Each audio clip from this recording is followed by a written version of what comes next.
All right, we have our next keynote presentation by Dr. Naomi Caselli.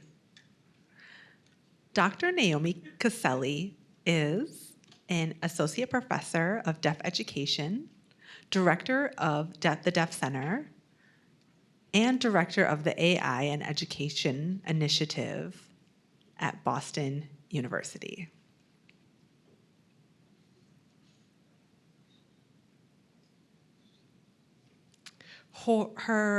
She leads a research team that works to make research on language across education, computer science, linguistics, psychology, and medicine, inclusive of sign languages, and to ensure all deaf children have access to language.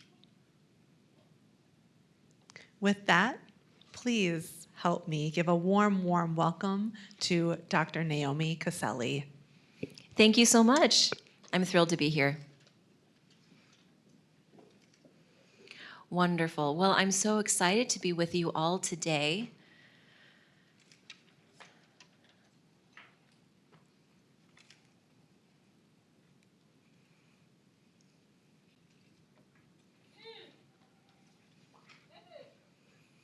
So, I want to talk about language today.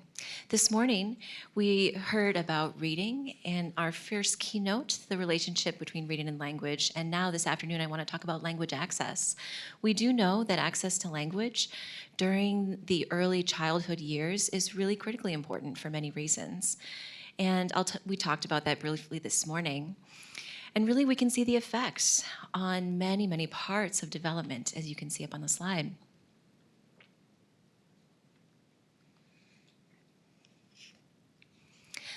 But the question, I think, is what in the US, what kind of level of access do deaf and hard of hearing children have to language, to spoken language, to signed language? And if most deaf hard of hearing children have hearing parents who are learning ASL alongside their children, how does that affect their acquisition?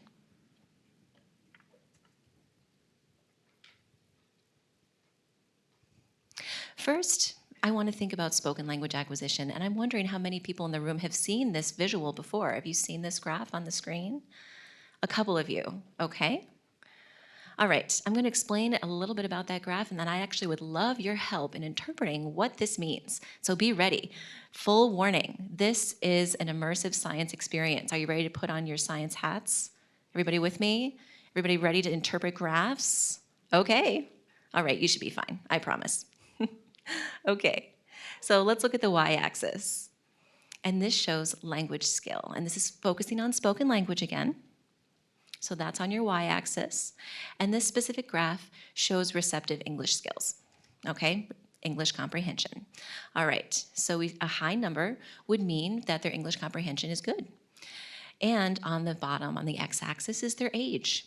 So you see one line that shows a child's acquisition trajectory from birth, how they're acquiring spoken language.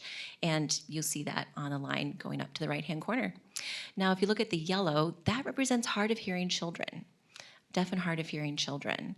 And the gray represents hearing children. The black line shows hearing children and their average scores, okay? And the orange shows deaf and hard of hearing kids with implants and their average trajectory. All right? All right, so now I want to get all of your help in the room. I think there really are several interesting results that we can glean from this graph, but I'm interested in your help here. So what's one possible interpretation of what we're seeing? If you want to raise your hand, go for it. You want to come up to the front? All right, yeah, come on up. So this shows that hearing students over time and deaf students over time have similar language, but over time it changes. They start at the same place, and over time is where we see a gap. Great, so we're seeing some delay. Okay, what are other interpretations from this visual? Yeah, come on up.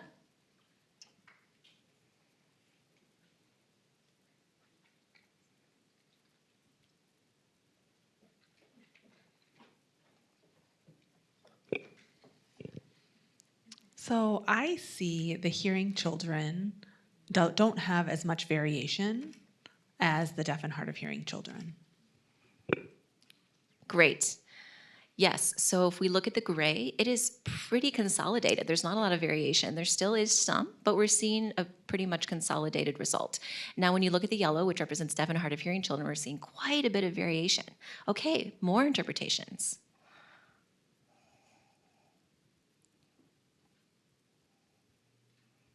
There's more. Yeah, come on up. I don't bite, I promise. I don't see any reasons for there's no gray At the bottom of the graph. at the bottom of the graph. Right, yep. So if we look down here, there are no gray trajectories, which means that there are no hearing children down there. It's the deaf and hard of hearing children with implants, and there are some that have results way at the bottom of the graph. But if you look at the gray that represents hearing children, they are all up at a positively skewed trajectory. And the last age that this measures is 4.5, so that's about kindergarten, right? And, you know, there are no hearing children entering kindergarten at a 0 score. Other possible interpretations of this? I think there's at least one more good one. I know somebody out there can have it. Well, I see some yellow up here. Right? So that means some deaf and hard of hearing children are on par with hearing peers. Some of them are. Most are not. There are some, but there's a lot of variation. It's rare to see a deaf and hard of hearing child score up there. So I think it's easy to look at a graph like that and kind of detach us from reality. So I want to just focus down here on some of those bottom lines, because each line represents a child, a real human child, a human being going to kindergarten with no measurable appreciation of language. Oh, that really, really is an excruciating experience to understand. And also, looking at this graph, this shows who got implanted at less than 18 months of age. At the top left, you see the same graph that we just saw in the previous graph, but now if you look at the top, this is about English comprehension. And then the bottom is about production, and this is spoken English production, okay? Again, looking at the yellow scores, those who are implanted at less than 18 months. Over to the right, if you look at the blue, that's implanted between 18 and 36 months. And over to the right in the green shows who were implanted after 36 months of age. And all of them are still fairly young at the time of implantation. So now I'm also wondering about your interpretation of this. What do you think the big conclusion of the study should be that we draw?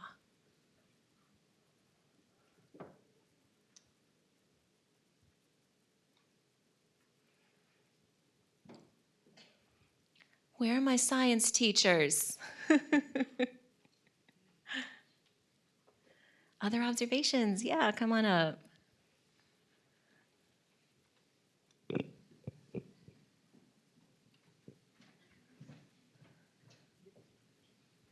Funny, I showed this graph. Oh, excuse me. So funny, I showed this graph quite often in my courses. But what I'm seeing here is that there is quite a range with implants, and just having an implant does not guarantee language acquisition or development. So we need to have other options for these kids to actually guarantee that they have language development.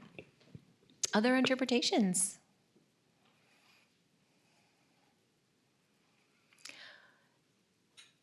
So what do you think the recommendation was from the authors who published this article?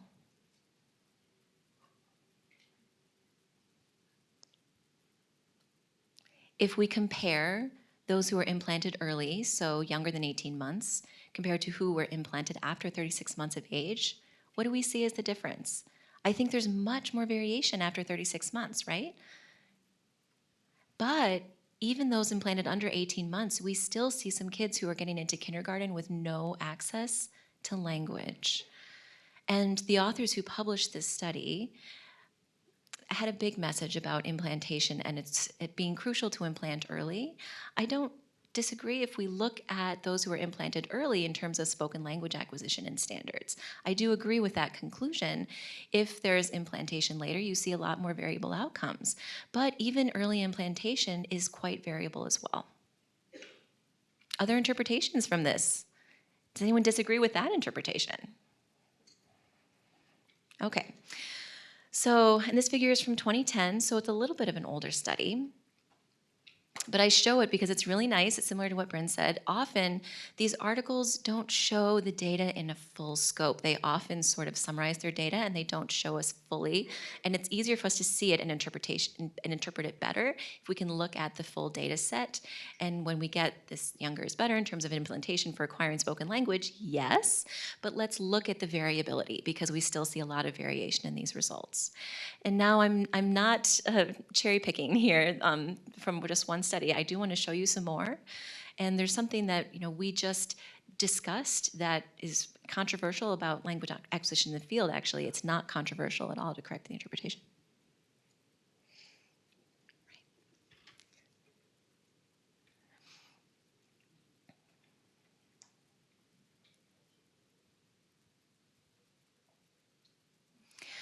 So many of these studies are published by people who support an oral approach to education and not necessarily sign language in terms of deaf education, but they're seeing the same conclusions. It's not controversial to see a lot of this variation.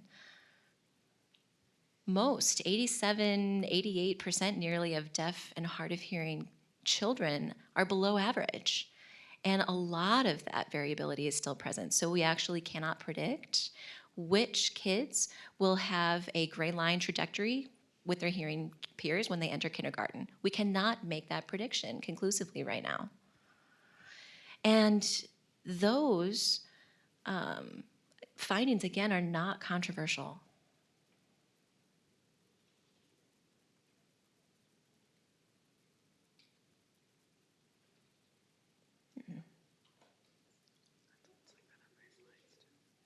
Oh, well, that's frustrating. I apologize for that.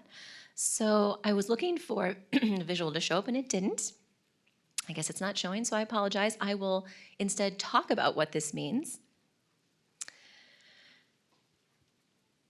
So this is a collection of articles that were published about kids with implants, and that means these kids have severe to profound hearing levels, and they ended up getting implants. So we collected about 30 different studies of all of those kids.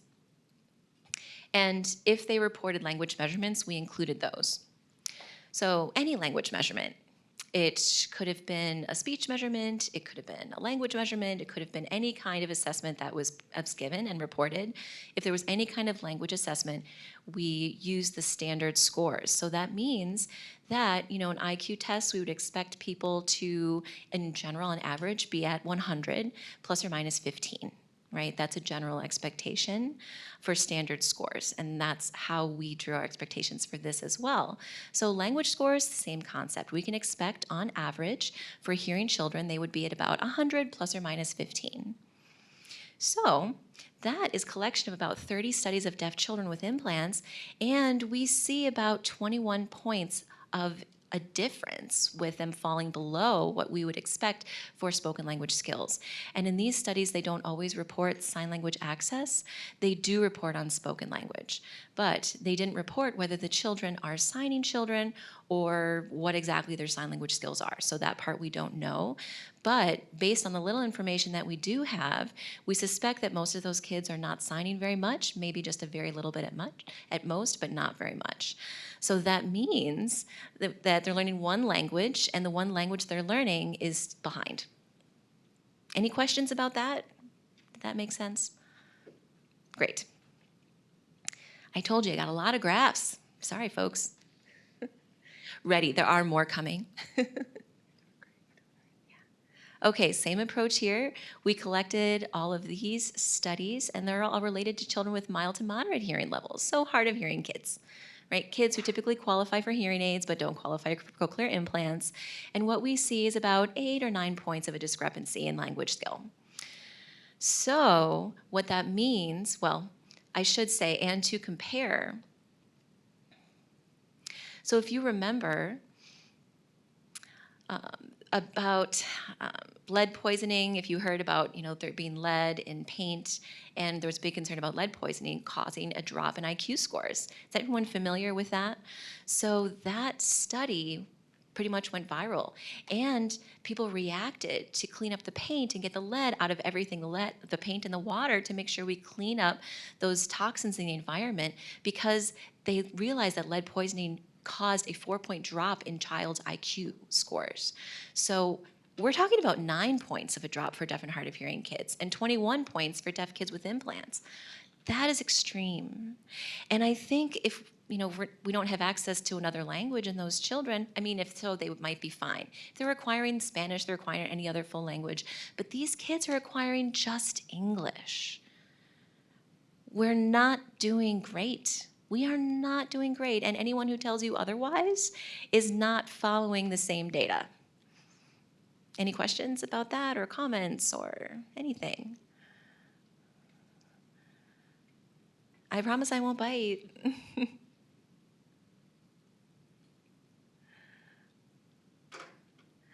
So, what about signing access? We know that most deaf and hard of hearing kids have hearing families, and we know that hearing families maybe decide to go ahead and sign, but maybe they don't. So about 5% or so of deaf families exist, and we're assuming that most of those people sign. Now, we don't have great numbers.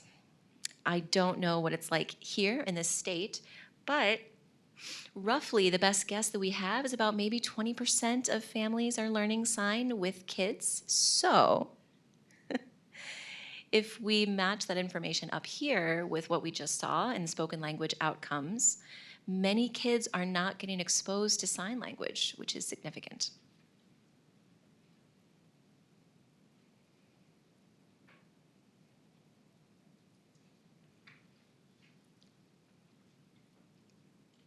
So I've been seeing in the literature over time, then a few years ago, a video came out from Dr. Sanjay Gulati. Have you seen that video? Anyone here? It really changed the field's way of thinking. The information itself wasn't new, but the framing was new, and it really felt different for me. It felt like something different was going on, and historically, it has felt like we've been in this camp battle, right? What's your favorite language? Oh, go for the sign language, go for the spoken language. And I feel like we've been in this war on which is best. But this frame helped me to consider not looking at each other from separate corners, looking at how we both care about language access, period. We know, and from this morning's discussion as well, that language is nutrition. It doesn't matter what kind of language it is. If it's a French-speaking kid, they don't have any better brain development than, somebody learning a different language. Signing is the same way. It doesn't matter which language your brain gets. It's just important to give the brain nutrition it needs to develop. And that is our common goal. We want to make sure all deaf and hard of hearing kids have access to language. And that can be what we unify ourselves on. We don't need to get lost in this battle over which methodology is best. We need to figure out about what the most likely possible outcome it is to give kids full access to language.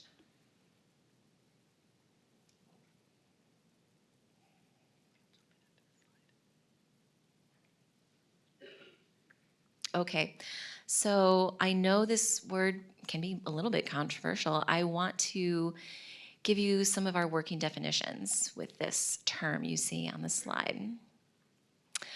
How we define it is about access to both spoken language and signed language during the growth period, so early childhood age. And this causes the impact on child's development. It could be an impact on their language development. It could also be that we're seeing an impact on other parts of their development as well. It could be their brain development. It could be their executive function. It could be trauma. It could be social, emotional development. It could be a host of things that language gives us. And if we don't have appropriate access to language, it can cause many challenges. I want to acknowledge a few problems with this definition because I don't think it's perfect. For many reasons, it's not.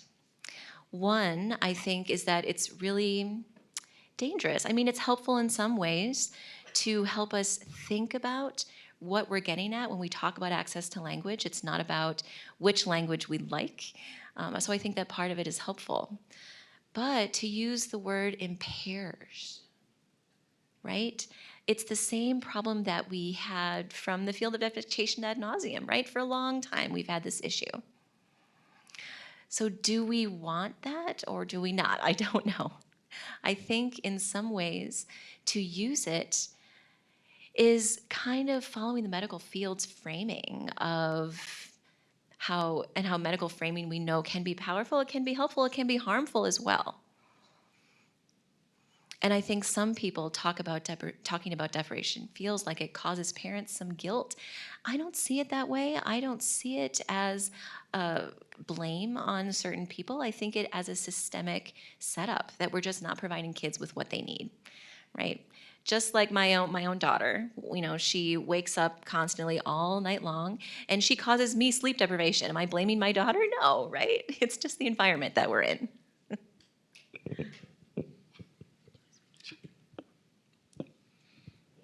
All right. Does anyone have any questions so far? All right. So now I want to share some research with you all. Some things that we've been working on that just recently in the past few years. A lot of our work has been heavily focused on vocabulary development. And the reason for that is because early vocabulary is an important part of language. We also know that we can predict many parts of language outcome later based on vocabulary that kids have. Syntax, morphology tend to be connected. Also, early vocabulary is something that we can measure quickly. We can start to measure it right away at 8 months. Other language skills are harder to measure until later. That's why we started focusing on early vocabulary. And a heads up, we don't look at all of language, all parts of language. But we do think that this is probably a good indicator of what is happening in other parts of language.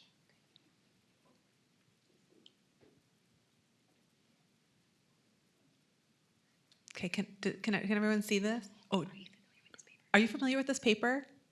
Gears, 2017? Kind of, sort of, some of you, yes and no, I'm seeing quite a mix, okay.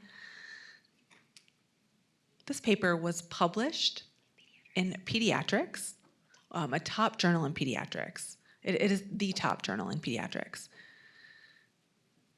So this quote that was published says the majority of hearing parents typically lack proficiency in ASL and therefore cannot provide a language-rich environment in both ASL and spoken English.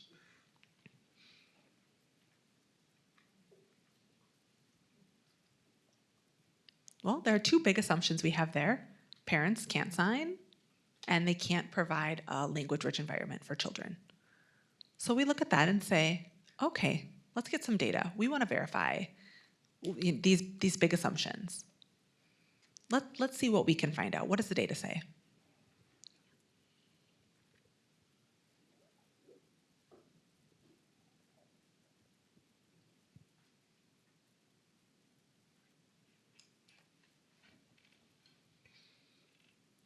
So what our role in is this work, before I explain exactly how we did it, is why we did it. There are so many people with lived experience in the classroom where we don't need scientific evidence. We've all seen it. We don't need researchers to tell you what the world looks like, right? We see it. But we do this study anyway. And this was published in one of the top medical psychological journals quite a while ago. And this study was about cochlear implants and spoken language development and talking about how great it was. And my guess is that someone was reviewing this, said, well, what about what's the deaf community's perspective? What does the deaf community say? And so then they added this. It says, although we agree, parents of children seeking cochlear implants should seriously consider the perspectives of deaf community. We believe that public discussion should be informed by good science rather than focusing on the ethical argument. We focus on the efficacy of the cochlear implant. So I'm going to share a series of studies with you, and that show some good scientific evidence, and we can see what does the evidence say.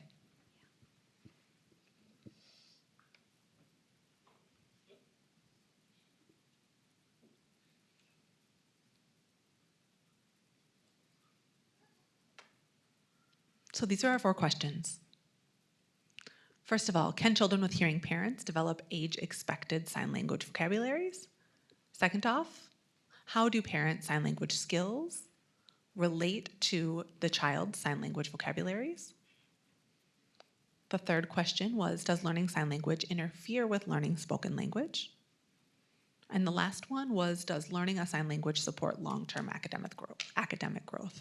Those were the 4 questions. Does that make sense to everyone so far? Are we all with me? Great.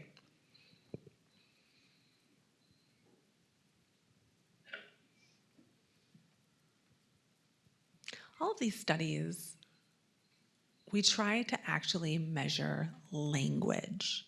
And I want to make sure this is real clear before we get started about what we mean by language. Often I think that we talk about modality and language and we conflate the concepts, but they're different.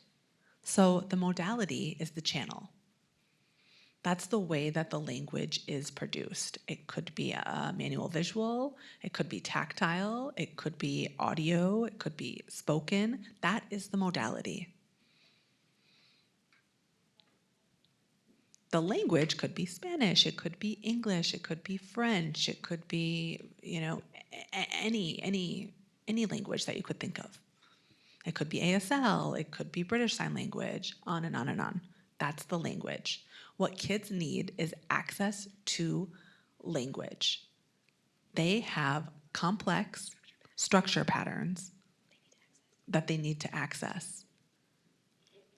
And we don't try to group kids based on modality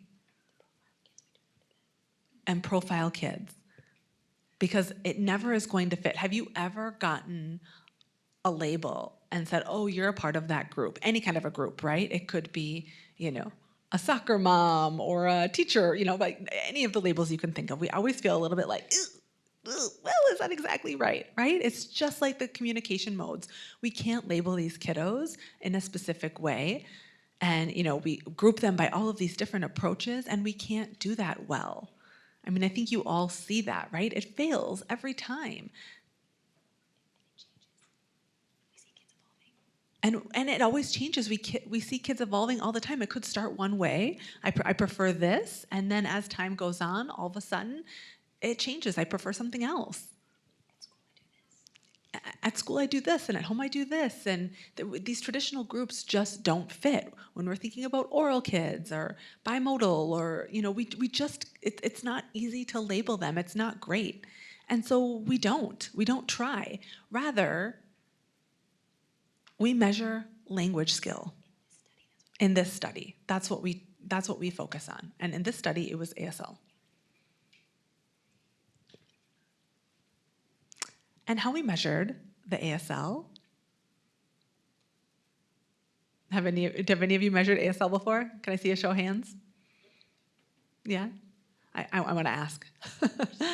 Actually, how do you measure ASL? What do you use? Those of you who do it. What do you do? ASLPI? ASLPI? Anyone else? VCSL? ASLRT? RST? Are there others? Just so we watch the language, right? You film them? Observation? Test of narrative language, excuse me. There's not a lot of great assessments available. Some are good for some ages, some are good for other ages, some are good for some skills, some are not good for other skills. I think that is part of the issue. And because we can't really measure language skill without having a good measure. We're kind of stuck.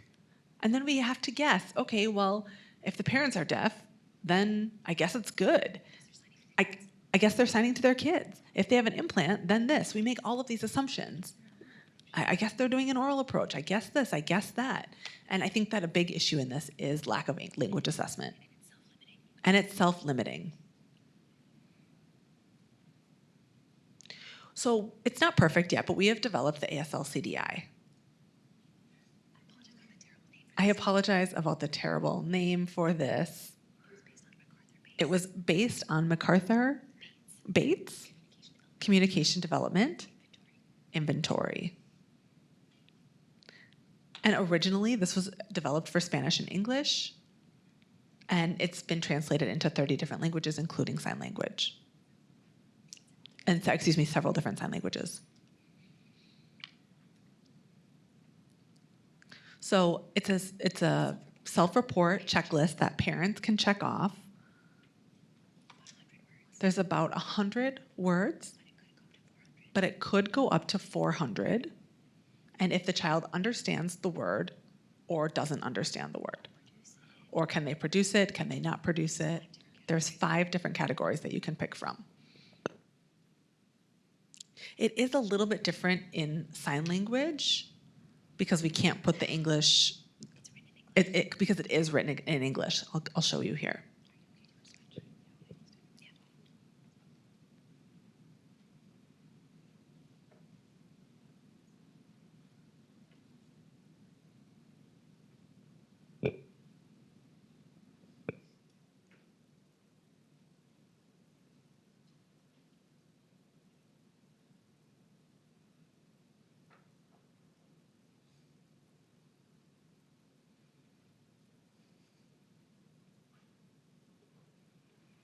Okay, so you get the concept. Parents watch these videos and they indicate at what level the child understands, can produce this word or not. So this is just to give you a rough estimate of a child's vocabulary. And there are pros and cons for every kind of assessment, right? A con of this assessment is that it's based on a parental self-report. So that's a con, right? We're not getting it directly from the child. However, an 8-month-old, it's really hard to sit in front of an 8-month-old and get their vocabulary in a productive form anyway, right? So, and honestly, my 3-year-old would not even sit for as long as this test takes to give. So there are pros and cons with every kind of language measure. It's nice because we can use this on young kids. But again, this is just vocabulary, which limits how we see their ASL ability. So we are missing some important language skills that are not documented here. Now, along with the VCSL, I think, we do see the results from this test that correlate well with that test. Also, you're not required to be a professional to administer this. So some assessments out there for young kids do require that a person be a professional and be trained on how to administer that assessment, and also be a fluent user of ASL and know ASL well. And the kids who are the most at risk of language typically are not working with those kinds of people.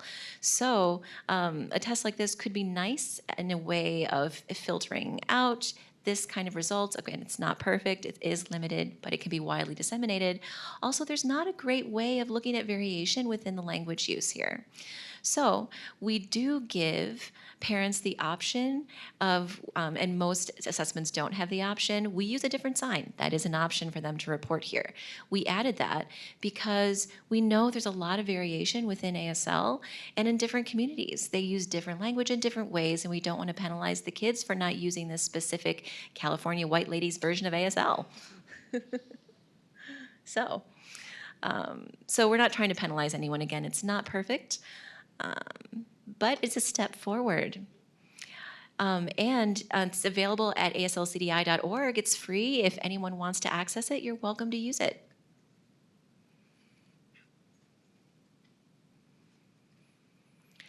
So parents fill out the checklist, we see the results in this report on the slide, and we see how the child can compare to other similarly aged kids, and shows which words they know.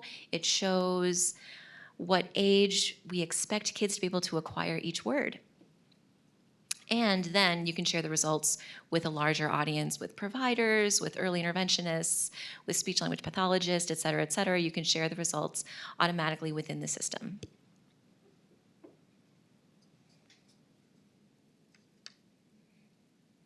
Okay, so there's a QR code if you'd like to access the paper that talks about it. And it just goes how to fill out the norms and the evidence that we collected, and also access to the assessment itself. So it was developed with these two co-researchers. You can see their photos up on the screen. All right, let me pause for 1 second. Any questions or comments at this point? Yes, come on up.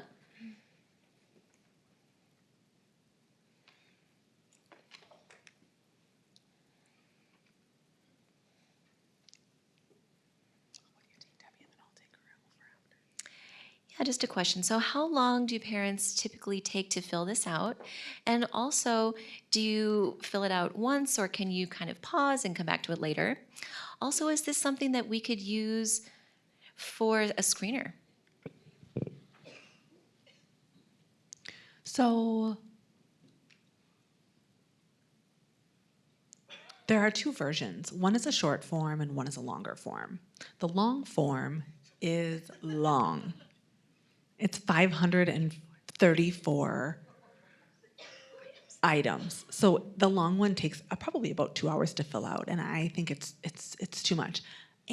But it's nice as a teacher to have the full capture, right? Or capture, what kind of terminology, what kind of vocabulary are they doing well with, and what are they not? So it is nice to have the full picture about, what words they have and don't have. But it isn't fair to parents to have to ask them to sit and do this 2-hour exam. So we do have a short form. It's 30 items. It goes pretty quickly. I mean, it could be done in probably 10 minutes or less. The 30-item test is strongly correlated with the long form. So the snapshot is accurate. So, you don't have to necessarily do a specific word. If you're a word nerd like me, you don't need all the information. The result we're seeing is captured similarly. Oh, and then as a screening, I think you could use it as a screener. I would be careful about how you use it, though. I think that if a child has a small percentage of items or knows a small percentage of items on the test, it might be a good reason to then kind of be alert and attend to them a little bit more. If a child has many words on here, it could be for several reasons, and it doesn't necessarily indicate that they know classifiers and they actually, know sign language, but there's a good chance if they have a smaller vocabulary, then they're probably, right, not a fluent signer. But even kids we're seeing who, are quite delayed still can catch up with vocabulary and end up still struggling with all parts of language and syntax. And you can use it as a screening diagnostic, or excuse me, not as a screening diagnostic. A screener, but not a diagnostic, excuse the interpretation. Is that fair? Yeah. Any questions? Comments? Yeah, come on up.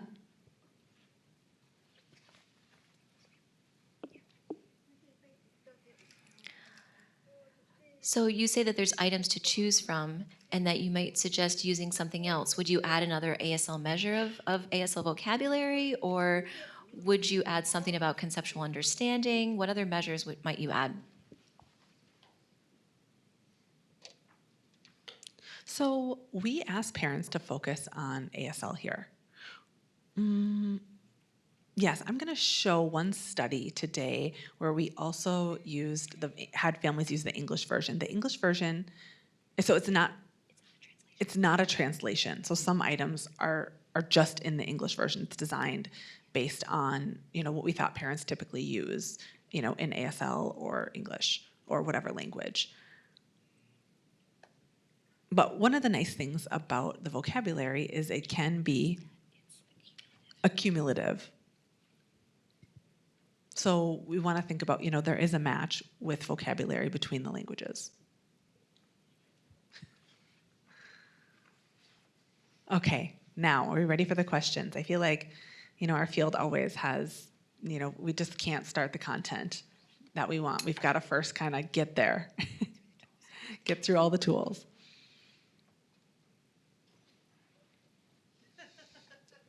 So this first paper, we weren't planning on publishing. We planned to publish the other 3, but we looked at the data and went, oh my gosh. So kind of internally, we called it the don't panic paper. We were pretty surprised about these results. So we wanted to see what happens if kids are exposed to sign language early, before 6 months. What happens? I expected varied results. I thought, well, there will be some parents that, maybe use baby. They took a baby signing class, maybe. It went to 3 or 4 classes. Who knows, Parent, have varied levels of investment on this. And that's kind of what I was expecting to see.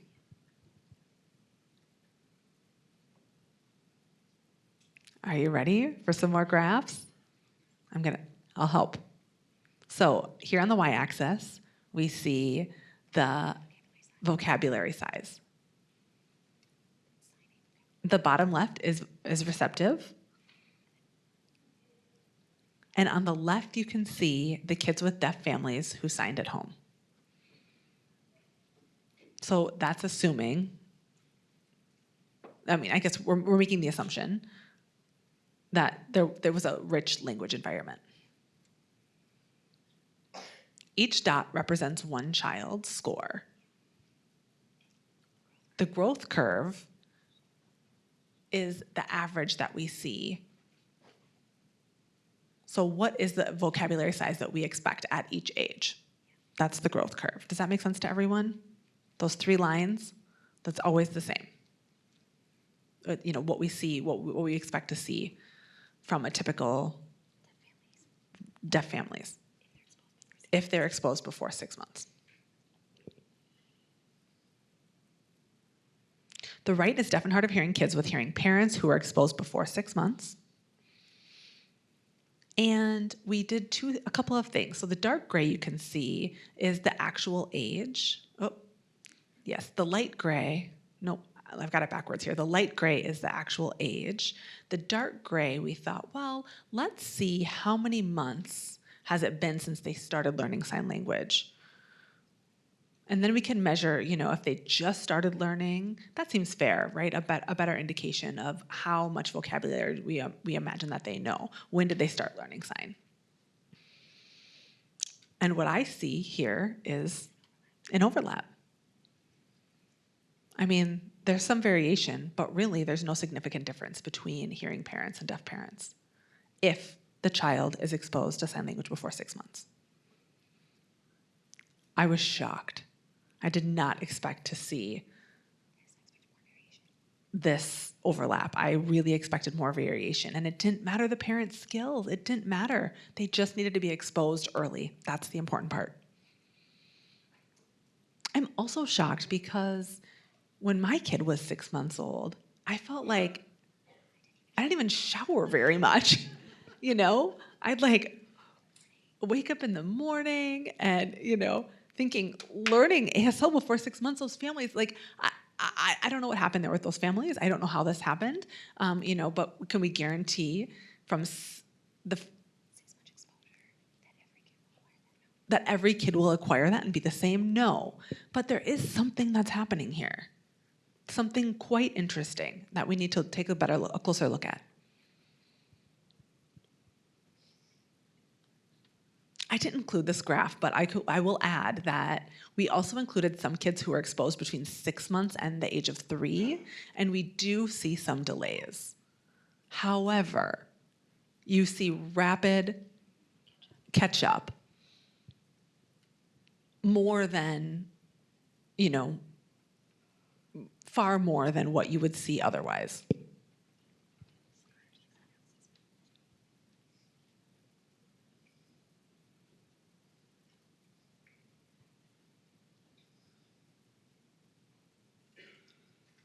So to summarize, children with hearing parents can have native-like vocabulary acquisition.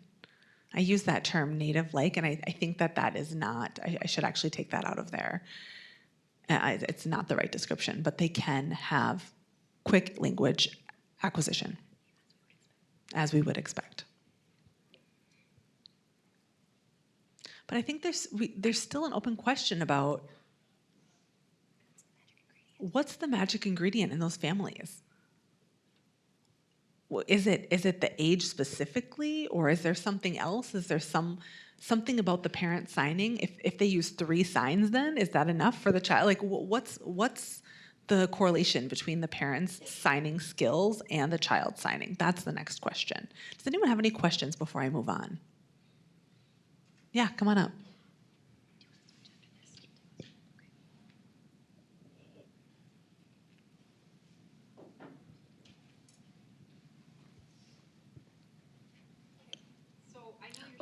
Oh, 1 second for the interpreters to go up.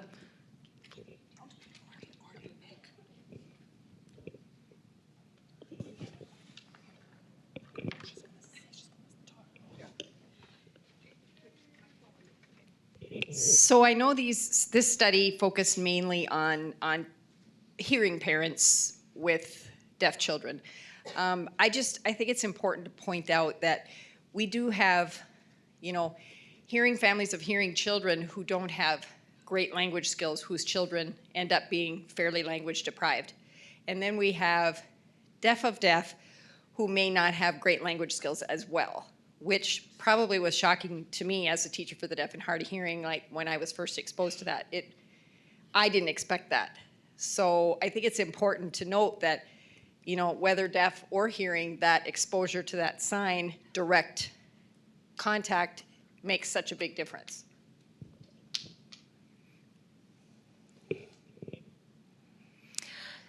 Yes, I agree there's variation, and I think it's wrong to assume any kind of standard family approach. I think that's definitely right. We need to remember that the variation, and I think deaf families, often in our fields, we make the mistake of saying, oh, deaf families are going to be fine no matter what. We don't need to look at those people. They're just going to be fine. Let's focus on the other kids. That's really not fair. So I think that's absolutely correct. At the same time, how much variation we see when kids have full access at home is not the same as what we see when kids have limited access to language. So, either spoken or sign language. If they have full access, then yes, there's variation for sure, but it's not the same level of variation. Yeah, thanks.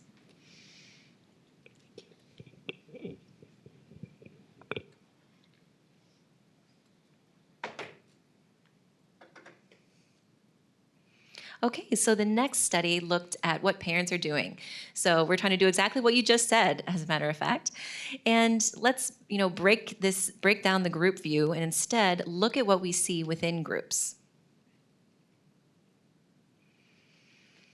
So really, we planned this well. You set me up for this wonderfully. So I think historically, we've made these large groups of, deaf parents, they're doing great, their language acquisition is doing great, they're all signing, they have early exposure, and we've made that assumption. We've also assumed that hearing parents are like, oof, well, they're not signing, isn't that great? It's not gonna be that important for language development in sign language. Historically, we have said these things. Now, we had reasons behind those, but now I think we can do more with that.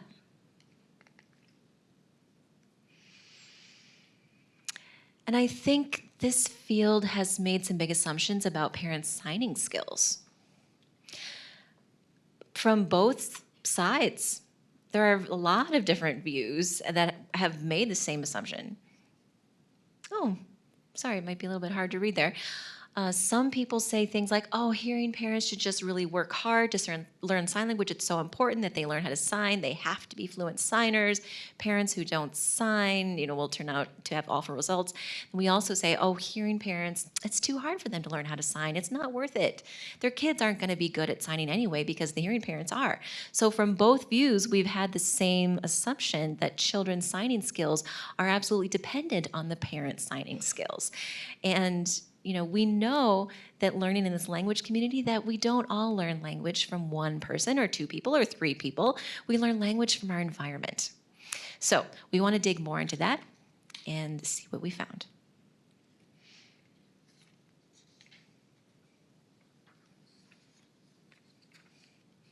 So more data here than I'm actually showing. So if you have any questions, I can definitely share this with you later. So we looked at deaf and hard of hearing children with hearing parents, and we gave the kids the CDI vocabulary test. We gave the parents the ASL CT, which is a multiple choice ASL comprehension task. And some other tests as well, but we also did an elicitation video of parental signing in a narrative. And it was interesting. The parents signing in the narratives, well, first of all, they didn't want to send in the videos, especially. And what we noticed, they were willing to do the MacArthur test, but they weren't willing to do the expressive narrative. They were too embarrassed. So when we scored the multiple choice test, it was low, and they didn't even want to send it in, right? They didn't want to send in their narrative if they scored low on the scale, but we did do the MacArthur test. So multiple choice test, excuse me. So, and we included children not based on disability. We had no exclusion criteria, basically. So we tested everyone. And for some, the study to look at specific things, then we separated out kids with disabilities and kids without disabilities. So this shows one study. Again, it doesn't include the other language-related disorders. It also doesn't include deafblind kids. Other studies do, but this particular one that I'm talking about didn't.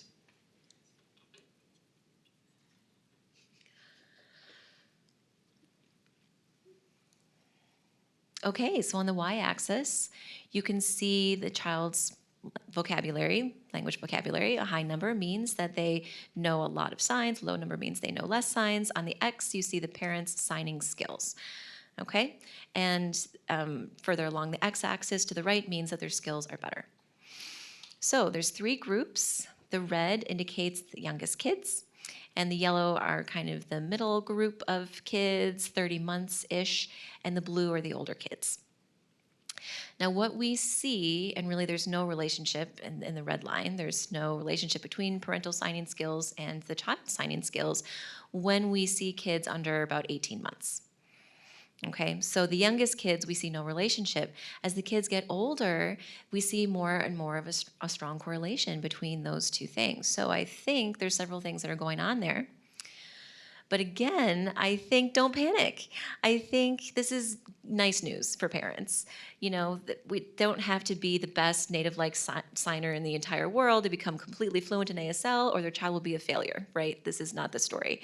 And for some time, we've said that a lot of what's happening in early language is not about using complex language. It's not about those skills. It's about turn taking. It's about play, language play, facial expression, joint attention. It's about interacting with the world. And there's a lot happening in the early days that is not just to do with complex language structure. So parents have time. They can learn alongside their deaf and hard of hearing children.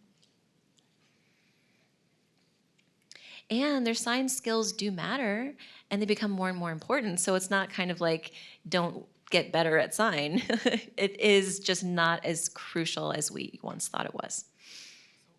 So early.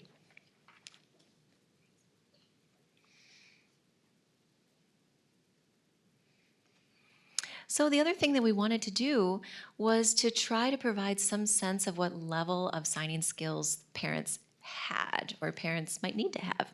So we used those videos, those narrative videos that we asked the parents to create, and then we decided what level of ASL class they would be placed in. So they weren't actually taking ASL classes.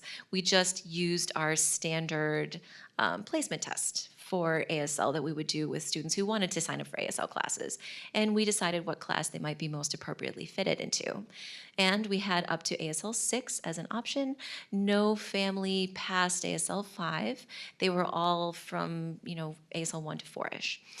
And what we see here along the Y is the child's vocabulary size, along the X is their age, and the growth curve, again, what we would expect on the average range. And what we see is that the kids are on par with their peers, even when the parents have an ASL 3 or 4 placement result. So ASL 3 means, let's see, 2 semesters of ASL class that you've taken? And so it's about 9 months worth of ASL. Right? So we're not talking about fully immersive experiences. This is not the scenario that we're describing.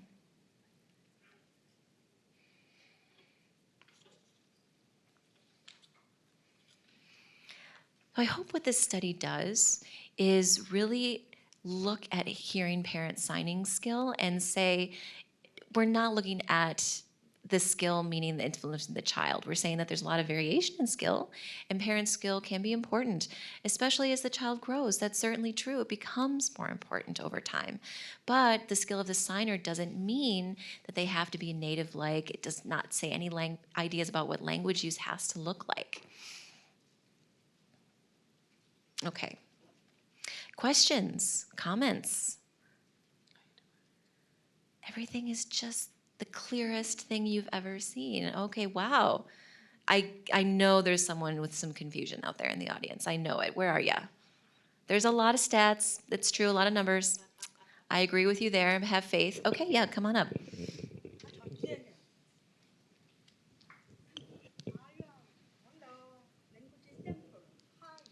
So I'm thinking how you decided the ASL vocabulary. Oh, so sorry. Here.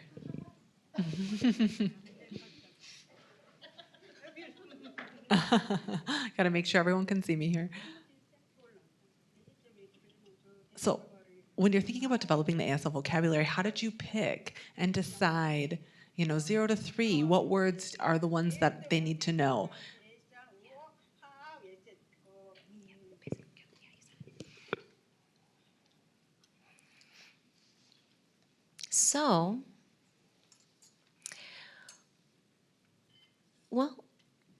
So again, this was originally in English and Spanish and some other spoken languages where there were similar semantic categories. So categories like food or family roles, those kinds of things. So that was the starting place. What categories do we want? And then we worked with families of deaf and hard of hearing kids at the right age range and said, okay, which words do you use every day with your kids, for these categories? And brainstormed there. When we came up with, again, this test includes 534 items, so there's a lot of items. For the young kids, it's pretty good in coverage. It's not perfect, but yeah, that was basically how we processed this. And I really would love, in a dream world, I would have loved to film all of the variation that we have in deaf kids and collect which words they actually used in real life scenarios and then figure it out and develop something based on that observational data, but we used what we had. Was there another question over here? I thought I saw a hand. Yeah, come on up. Okay.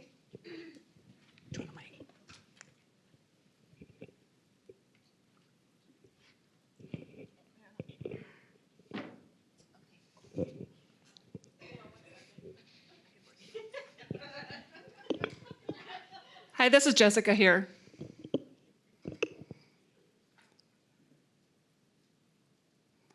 With the research for deafblind individuals, at this time there are none.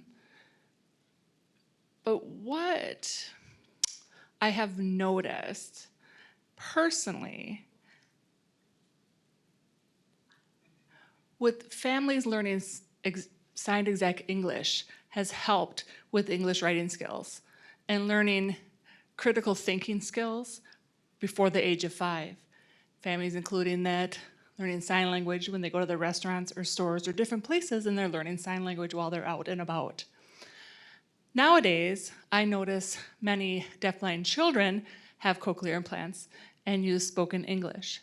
And the doctors tell the parents that's the best way to continue to communicate with their child is using spoken English. That's where parents feel like they're at a loss. Later on, some parents feel regret because some of their children with the cochlear implants are pretty much done with them and they now have no communication. And because they don't use their cochlears anymore, they get rid of them. They're tired of using them all day. They get headaches from them. For whatever reason, they take them off and then they can't communicate. That's when the parents are really at a loss and they have to learn sign language. I've noticed some families are learning basic signs is all. And again, that's another issue. As parents put their children in schools to help their children pick up language rather than they blame the schools that it's not happening in the schools, and then the schools blame the parents, and it's a back and forth. Really, both of them are at responsibilities.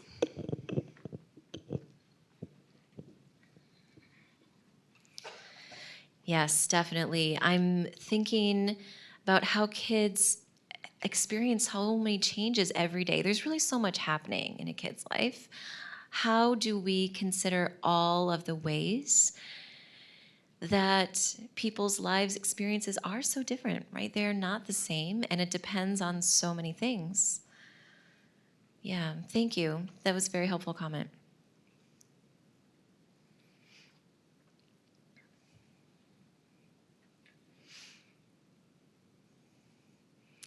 Okay, so if you're interested, you can take the QR code and get a copy of the study. It was done by Lauren Berger, an absolutely phenomenal postdoc with us. So if you want a copy of the paper, it is accessible there.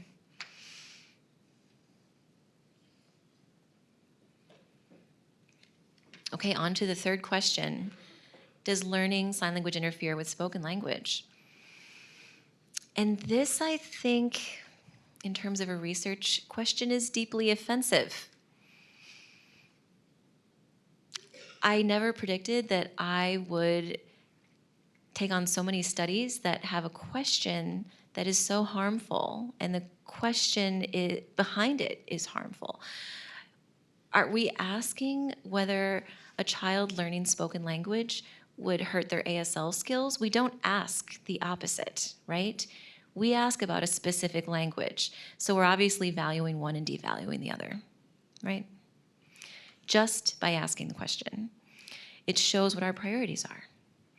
And we're spending a lot of time and money trying to answer this question because we think that what we're seeing in the field and what people are saying in the field is that we're seeing the impact of this claim. And we're hoping the evidence helps, but really the question is unnecessary. The question itself is not helpful. Okay? But let me tell you the results of this anyway.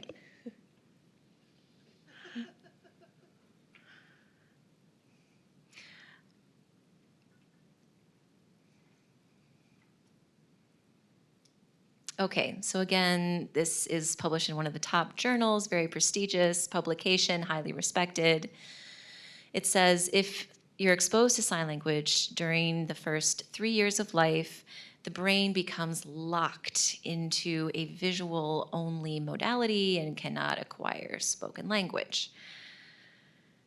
Okay, this is the claim. Interesting that they're giving no citation for this claim, or they did give a citation for this claim to correct the interpretation. The citation, if you find it and go through the rabbit holes and play the phone game and find out where you are by the end, does anyone know the telephone game? Are you familiar with this? It's the same process. So this quote, I was wondering where they came from and what claims supported this quote, and that led to another research paper, and that led to another research paper.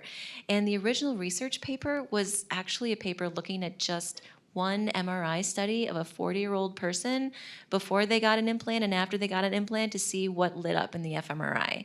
And after the implant, they had things light up in their brain for signing, even though they've been signing for all of their lives and they were just implanted at the age of 40. That's it. But that's where this quote is based on. It's locked into a visual modality. It can't acquire spoken language. You know, it is precluded. So words have power, right? So let's look at what the evidence says first, right? And so we conducted a study to actually see what's going on here.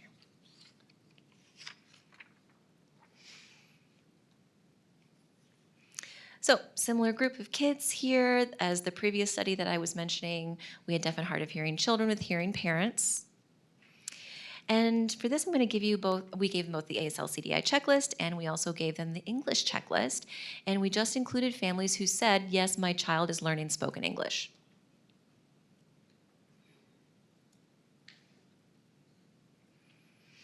Now, if the brain with sign stimulation becomes locked into a visual-only modality, then we would expect to see kids who are signing a lot to have low English scores, right? That's what we would predict.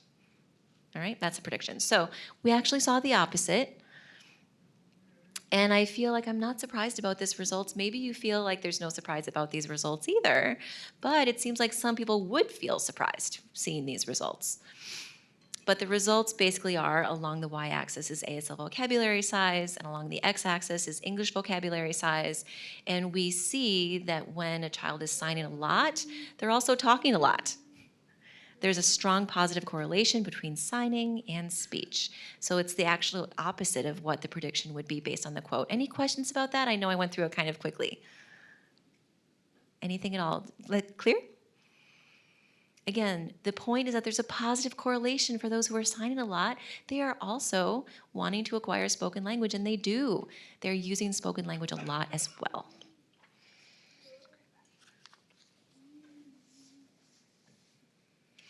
Often when we measure language, we measure one language at a time.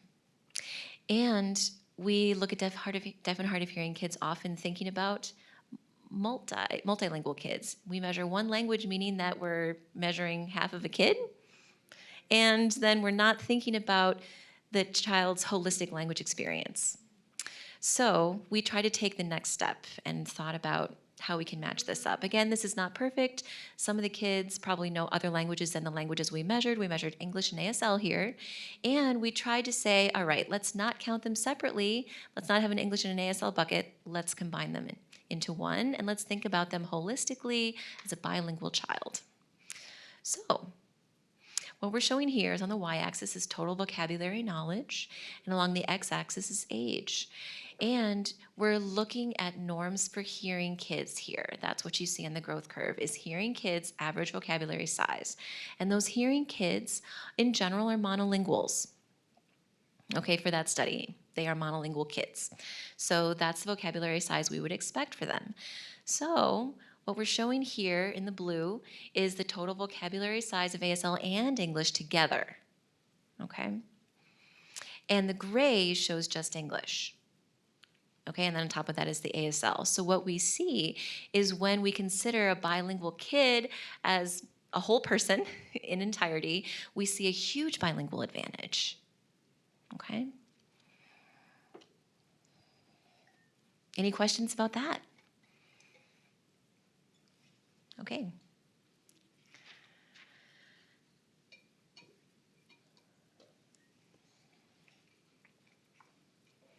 So children with strong ASL skills are not only mediocre in English. They are not. They are not having their brains locked into a visual-only modality. It really is the opposite. We are seeing them having stronger English skills. And I'm not saying that all deaf and hard of hearing kids should be speaking English. That's not what I'm saying as a proponent of this. I'm saying, that's people's own choice. But if the family is using both spoken English and sign, there's no reason to think that signing would be hurting their English acquisition. And there's a reason to believe that they are at an advantage, a bilingual advantage, with both vocabularies in entirety.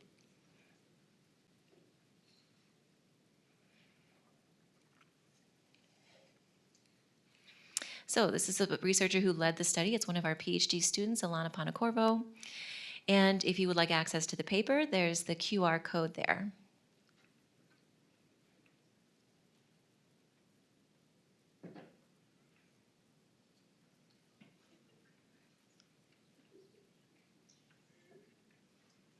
Any questions or comments? Any at all? Yes, come on up.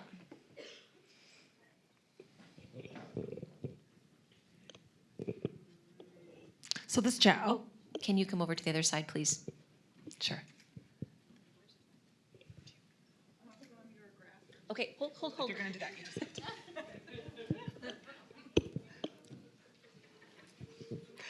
From your graph just one slide before, the vocabulary that was listed there, are those mutually exclusive vocabulary or are they overlapping vocabulary?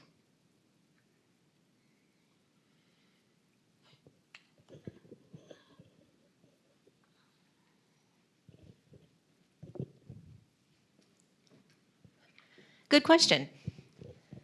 So, how we measured it here was not overlapping.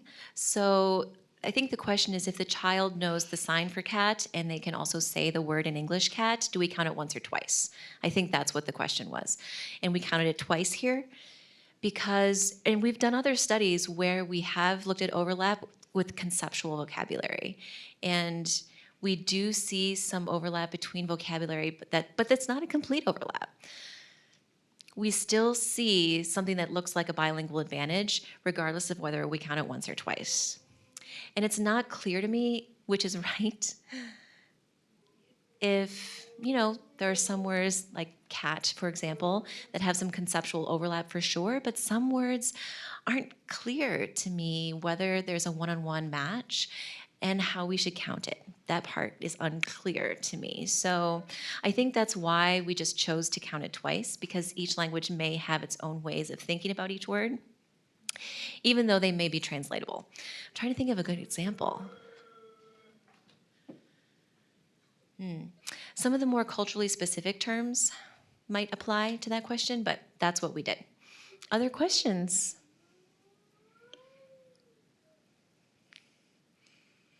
I just dance up here on the stage and wait. Okay, come on up.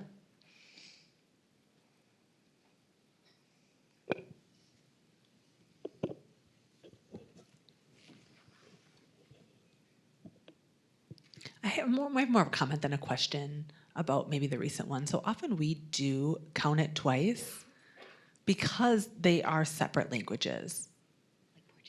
Like Portuguese. There's one word, and English doesn't have that word. So conceptually, maybe they have that concept, but it's not exactly the same.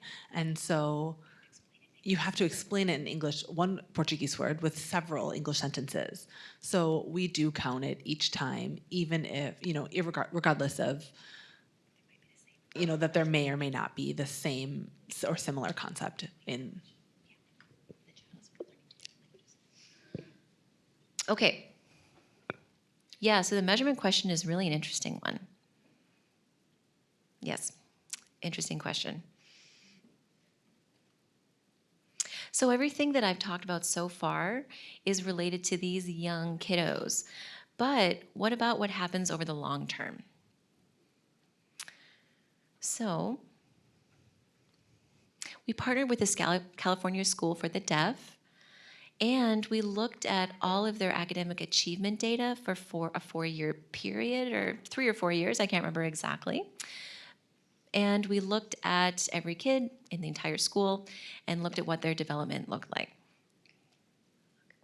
Now, it was CSD Fremont, and it's a unique place. So what is happening there? Well, it are many things, first of all, but we were wondering what it looks like when kids get there earlier. They do have a parent-infant program, an early childhood program for kids who are under 3. So we were curious as to whether we would have any kind of strong recommendation about how early kids should have early intervention. Is the age of 3 a really important time? We were wondering what happens when kids get there before the age of 3.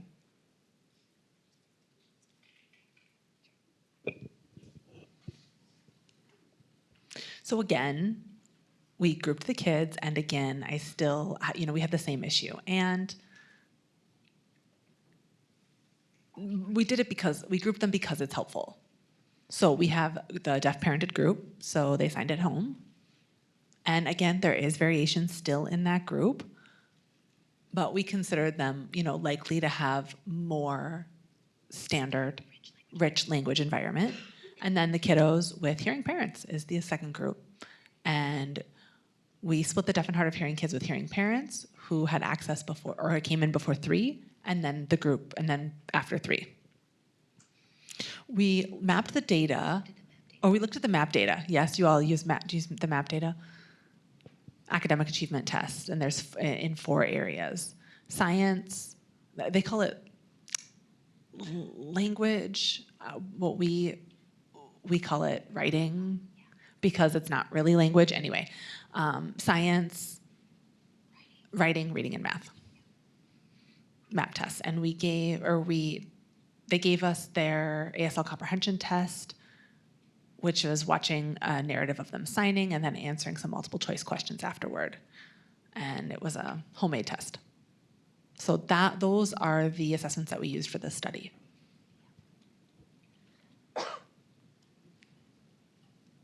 So first of all, one thing that we saw was, when do the kids typically start school? At the top, we see that, it varies. It's a reference group, varied age, when hearing families start. Some do get there before the age of 3, but there are many that start, at middle school or high school, really, at the school for the deaf. Many get there late. And where did they do before that? It varies. It could be all kinds of things. They could have been mainstreamed. I think that this aligns with the idea that sometimes people use the deaf school as a backup plan. If, whatever they were doing isn't working, then they go there. And is this a consequence of that happening? It's interesting. There are many kids who are not there yet. Who arrive late. More graphs. This is almost the last one. We're almost there. So here on the y-axis, we see the math score. And on the y-axis is the math score, and on the x-axis is the grade. The growth curve is was the average of what we would expect. So, right, it's the same all across all 3 of these graphs that you're seeing. So who gets there early before 3 is the middle graph, and the second one is after 3. The first 2 graphs, we see the same results in math development, regardless. What we see for the late comers, well, actually, what's your interpretation? What do you all see? Who is it that gets there after 3, the red or the blue? Or dark blue, excuse me, yes. There's a lot of variation in the dark blue. What else do we see?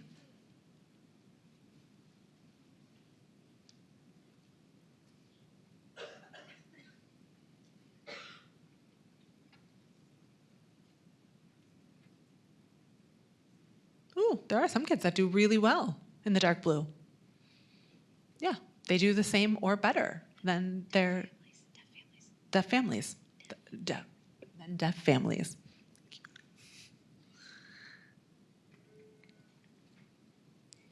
Once they get there, there's some don't have a good trajectory. They just stay the same. They plateau. And they may not be doing great. So this shows math score and then some other subject areas as well. So you can see reading scores, science, writing, and you see all of the same results. Okay. If they got to school before the age of 3, we don't see any difference between a deaf or a hearing family. If they arrived at school after the age of 3, we see a high level of variation. Questions about this?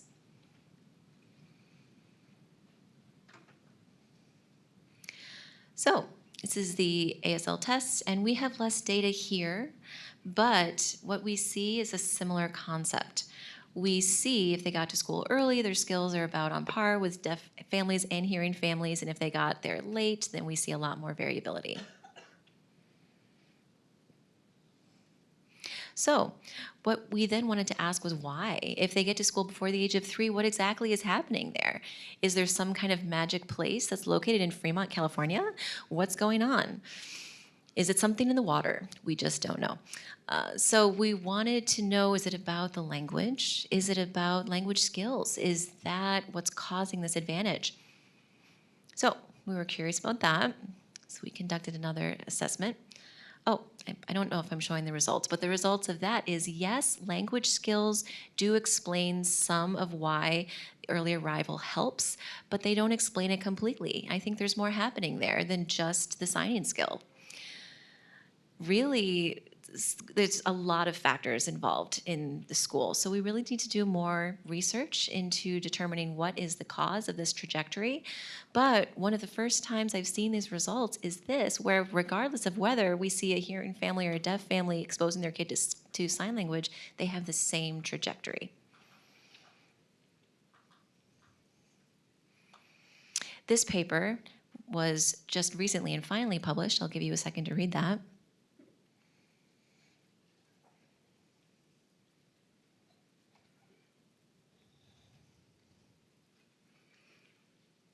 Oh, sorry, I'll go back. Is everyone done? Okay. So the first question, can children with hearing parents develop ASL skills? Yes, they can. The second question, do parents' sign language skills play a factor? Yes, they have an important role, and it becomes more important over time. And the third question, does sign language interfere with spoken language acquisition? Resounding no to that answer.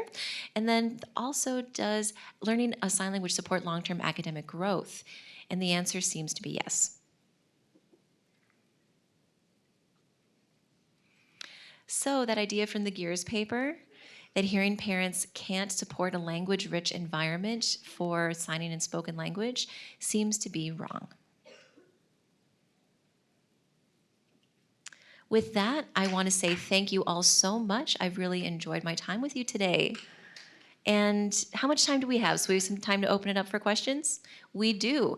All right, I welcome your questions, your comments, your rage. Bring it on. But only 2 minutes for rage. There is a time limit on that one. All right, come on up.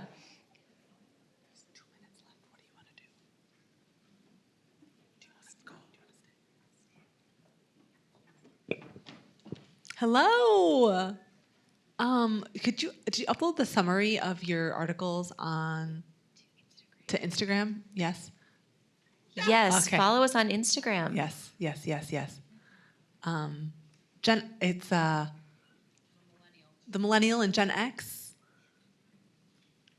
and Gen Alpha on Instagram.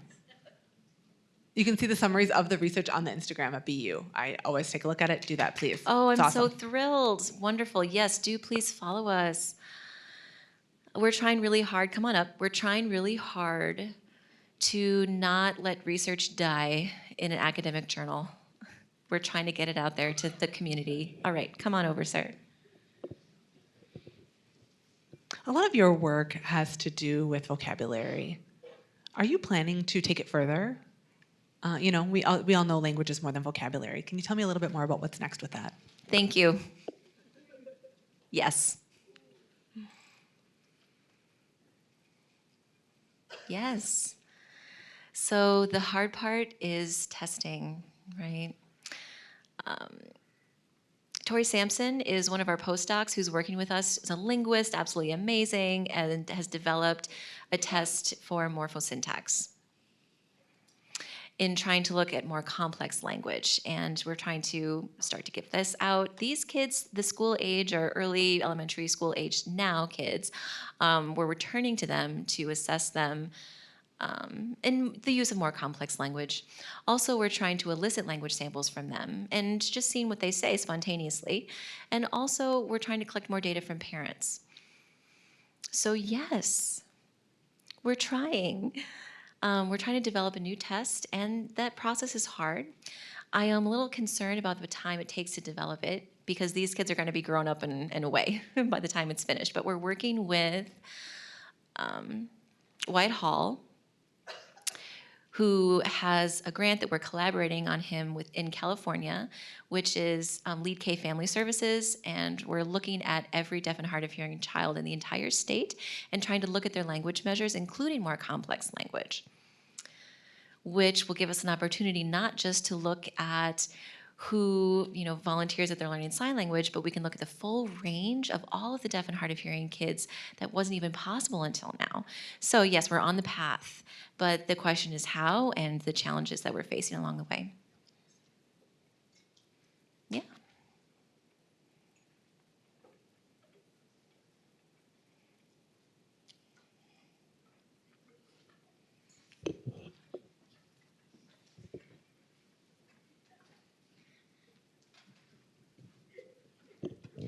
Hi, I'm Jess. I'm a speech language pathologist, and I just think about the multicultural, multilinguistic testing that we do. And a lot of it is dynamic assessments where we are looking at vocabulary, but also following directions receptively. And when going over all of this, at counting the 2 words, I've never done that before, but we usually try to test within the primary language and test based on that. But I think we should do more research on that. And also, Minnesota has a manual called Talk With Me Manual that has multilingual assessments for everybody, so that might be a good resource. So.